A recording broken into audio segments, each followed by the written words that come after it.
A Democrat just flipped a Texas state Senate seat that Trump won by 17 points.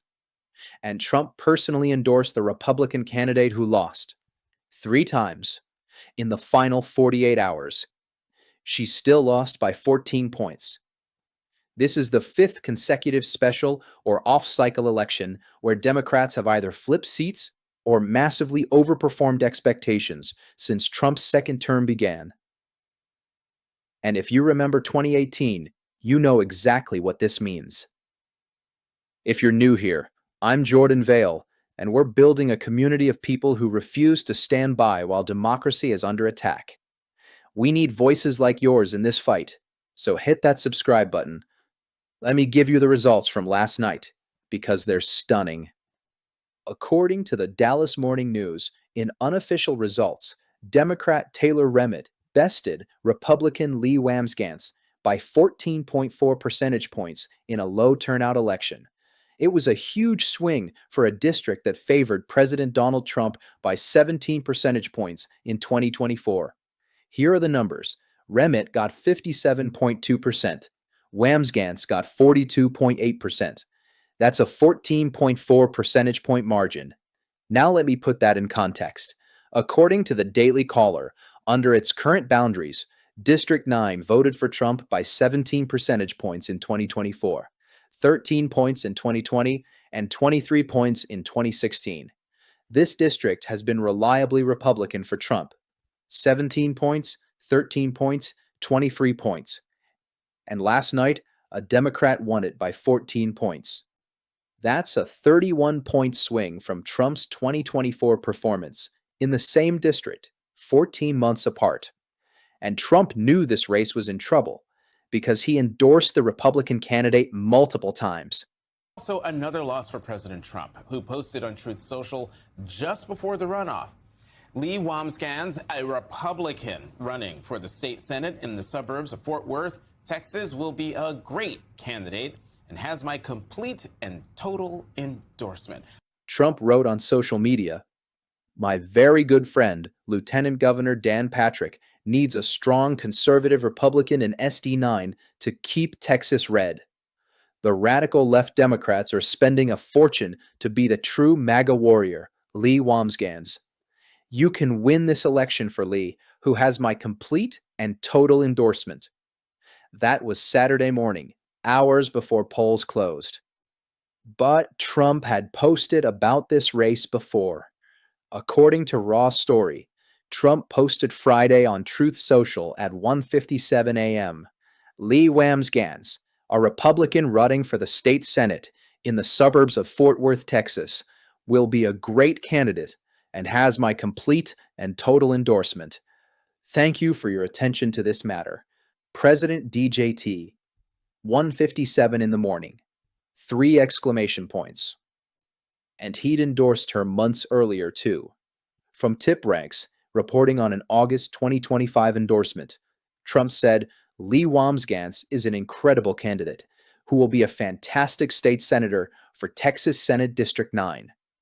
An America First patriot, Lee will work tirelessly to champion school choice, advance the American dream, grow the economy, cut taxes and regulations, ensure U.S. energy dominance, continue to secure our now secure southern border, stop migrant crime, defend our brave law enforcement, support our military and veterans, and protect our always under siege Second Amendment.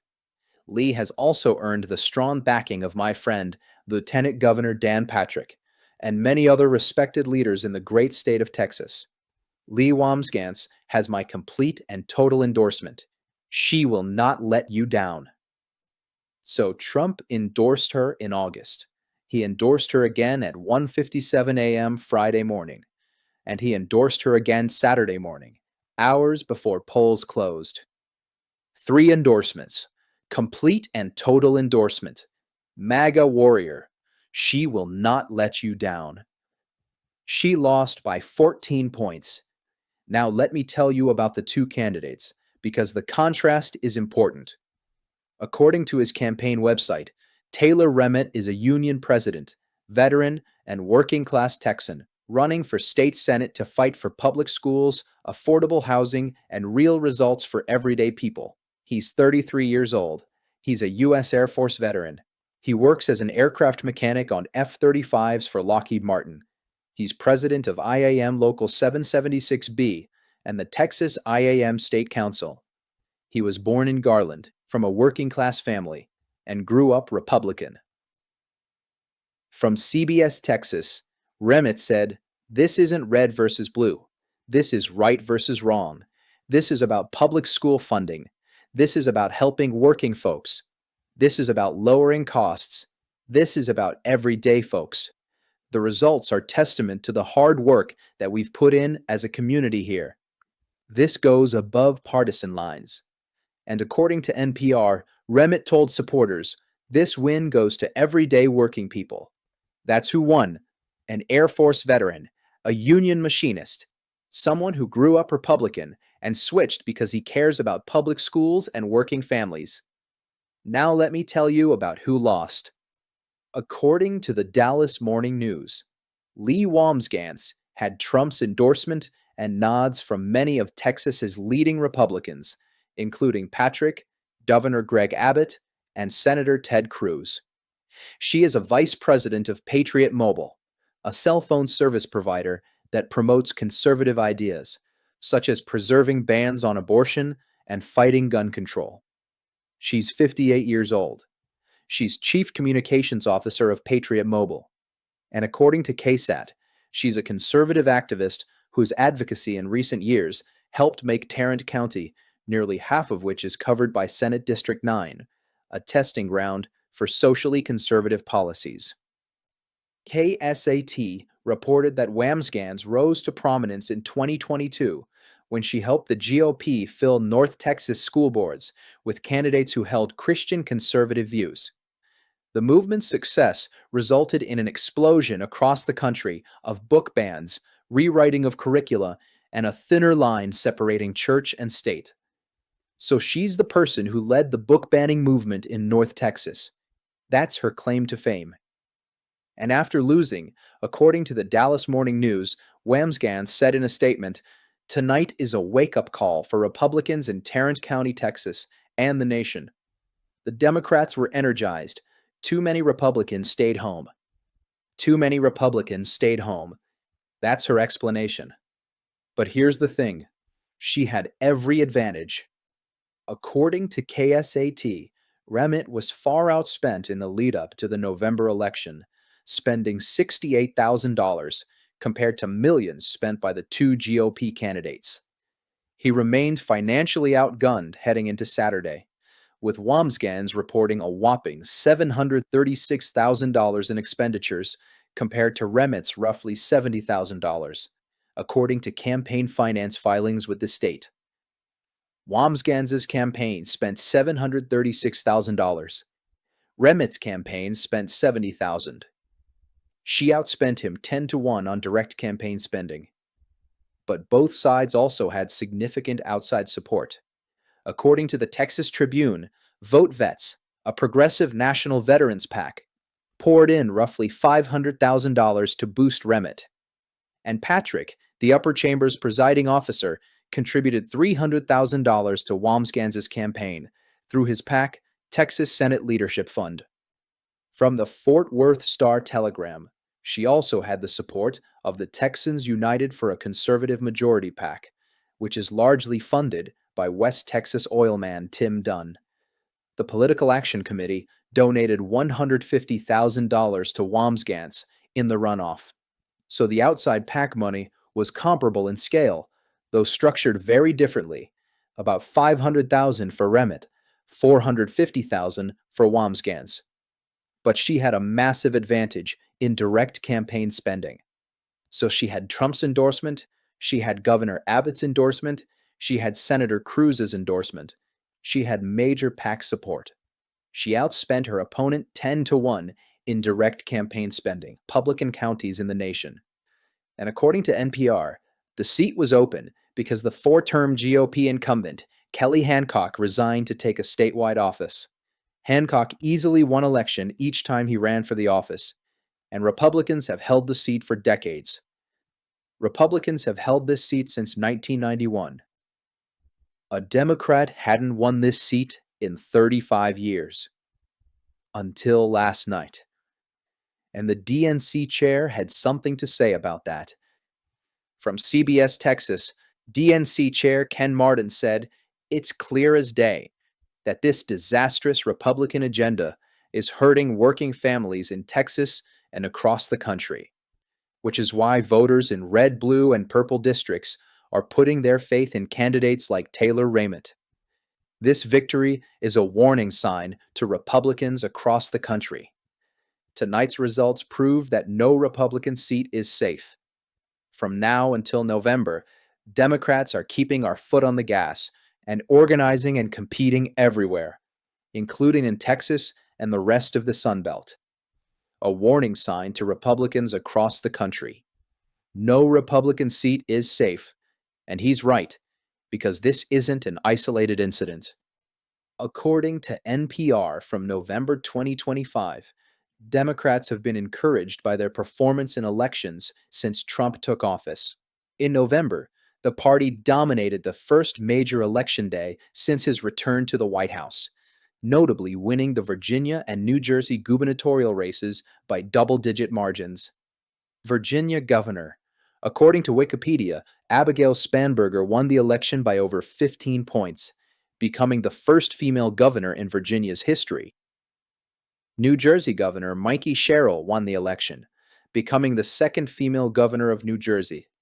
She won 3 consecutive terms for her party for the first time in the state since 1961.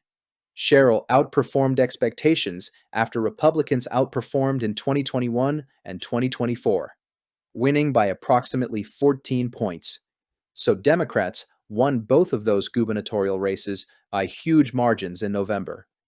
And according to NPR, Democratic candidates also have won special elections in Kentucky and Iowa.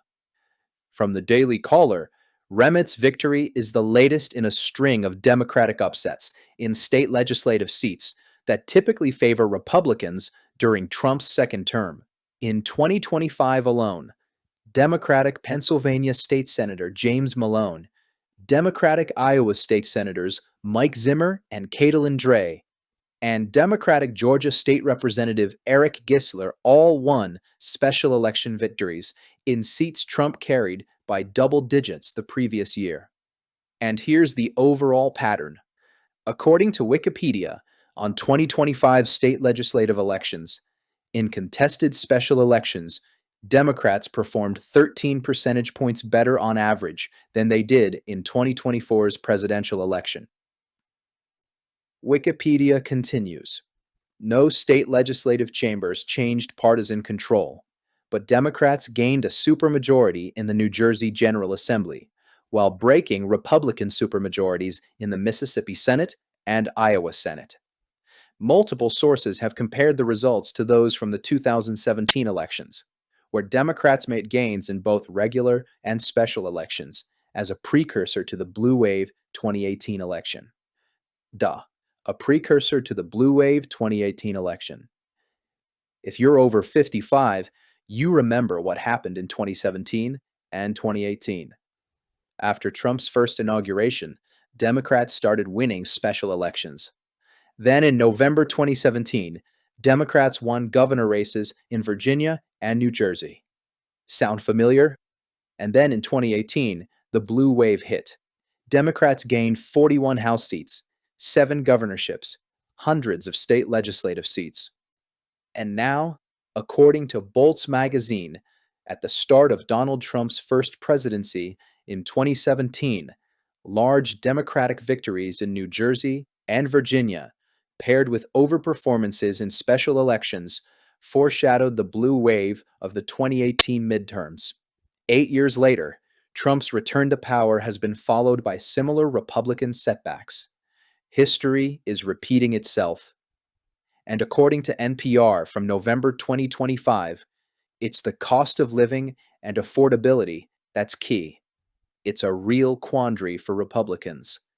It was true during his first term as president, too, that in these non-presidential election years, as NPR put it, Trump brings people out to the polls in the wrong way for the GOP.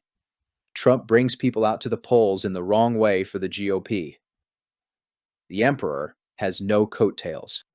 And from KSAT, Remet's near victory had already injected hope into a Democratic Party eager for a blue wave in a midterm cycle that will measure the public's response to Trump's policies almost 2 years into his second term. Across the state, Democrats have recruited candidates to run in all 150 state House districts, 30 state Senate districts, and every other state and federal contest. Democrats are running everywhere in Texas because they think they can win. And according to the Dallas Morning News, Democratic gubernatorial candidate Gina Hinojosa, an Austin state representative, said, "Don't let anyone tell you it can't happen in Texas, because it already is." As Steve Bannon himself has said, as Tarrant County goes, so goes Texas. Now, Remet's victory allows him to serve only until early January, according to ABC News, and he must win the November general election to keep the seat for a full 4-year term. And from the Dallas Morning News, despite the loss, Wamsgans will have another chance to beat Remet in November. Remet will serve out the final year of former Senator Kelly Hancock's 4-year Senate term. Remet and Wamsgans are on the ballot again March 3rd in their respective parties' primary. Both are running unopposed. So they're going to run against each other again in November. But here's what matters right now. Trump personally endorsed Lee Wamsgans 3 times. Complete and total endorsement. MAGA warrior. She had the governor's endorsement. The lieutenant governor gave her $300,000. She outspent her opponent 10-1. And she lost by 14 points in a district Trump won by 17. This is the 5th consecutive special or off-cycle election where Democrats have either flipped seats or massively overperformed expectations since Trump's second term began. Virginia and New Jersey governors by huge margins. Kentucky, Iowa, Pennsylvania, Georgia state legislative seats, and now Texas. The pattern is identical to 2017, right before the 2018 blue wave. DNC Chair Ken Martin said it's a warning sign to Republicans across the country that no Republican seat is safe. And he's right. Because if a Democrat can flip a Texas state Senate seat that Trump won by 17 points, where can't they win? Let me know what you think in the comments. Does this remind you of 2017 and 2018? What does it mean that Trump's endorsement couldn't save a candidate in a district he won by 17 points? And do you think 2026 is going to be another blue wave? Share this video. People need to know that Democrats just flipped a Texas Senate seat that Republicans held for 35 years. They need to understand this is part of a pattern that's identical to what happened before the 2018 midterms. We're building something here, a community that tracks these electoral shifts, understands what special elections mean, and refuses to give up hope, even in the reddest states. Because last night proved that nowhere is out of reach. Thanks for spending a few minutes digging into this with me. If you want more grounded, progressive commentary without the outrage bait, subscribe and stick around. Every time you watch, share, and engage, it helps build a community that believes democracy is worth understanding and defending. I'll see you in the next video.